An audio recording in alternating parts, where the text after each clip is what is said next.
Hey, this is Tammy, and I am going to give you a little report on the drought in the middle of America. Looks like the only good, healthy corn you will find around in these parts is right here in my garden because we water it every day. So let me take a little shot of this and show you our corn patch. Small as it is, it's not in the best of shape, but I want to show you what's going on around here in our corner of the world. Even the grazing fields are shot and dead. There's nothing growing anywhere. The grass is dead. It's brown. And I'm going to ride down the street. We're going to take a little ride down the street and show you what's going on with the farmers around here. Talk to you in a minute. Okay, so we are going to take you for a little ride.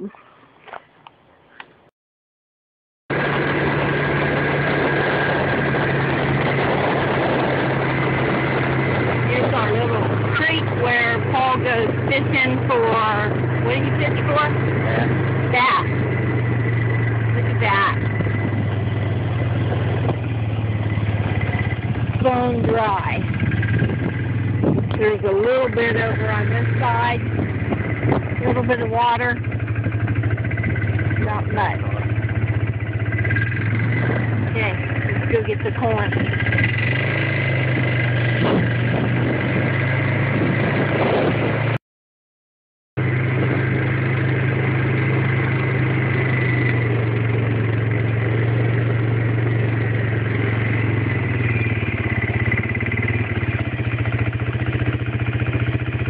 Don't get any browner than that. Stick a match to it, and it's going to be going up like tinder. They're rolling the corn up here.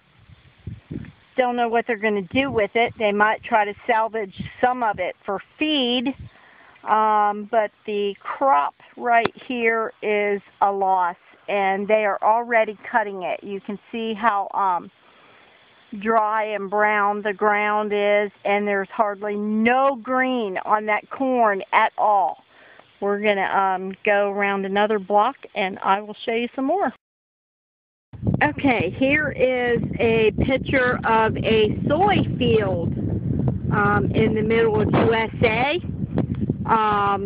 It is pretty sorry. The soy is probably 4 or 5 inches high, and it should be big old bushes right now. So this soy field, which is right down the street from where I live, is not going to yield a very good crop. So we're going to ride down the street and give you a little bit more. I just want to say at this point, you know, this is a pretty bad drought.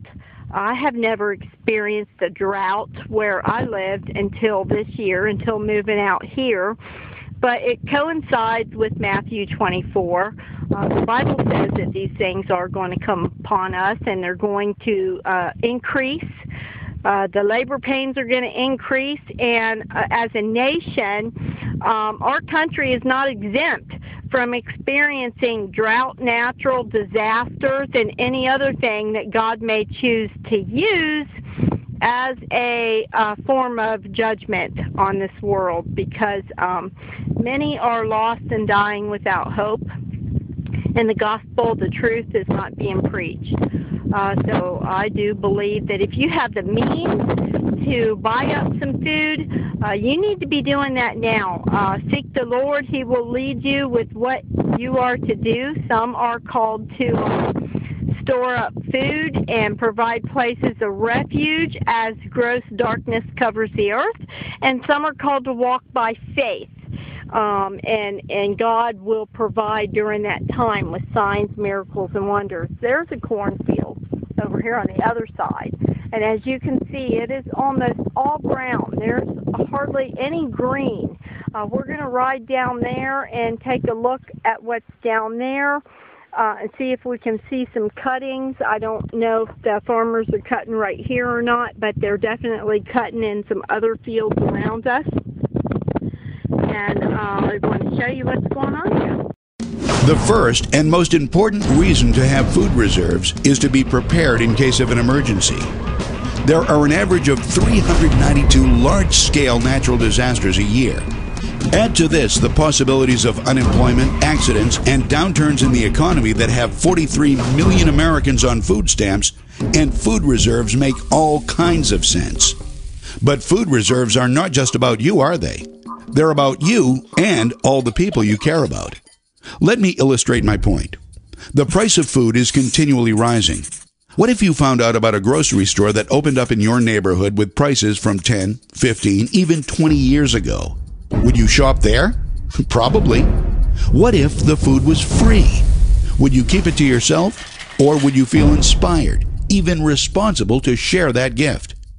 eFoods Global can help you and your family and friends prepare for an uncertain future with our food reserves. And we can even show you how to do it for free. The more of us that are prepared, the more generous and empowered we will all be, and the safer our families will be.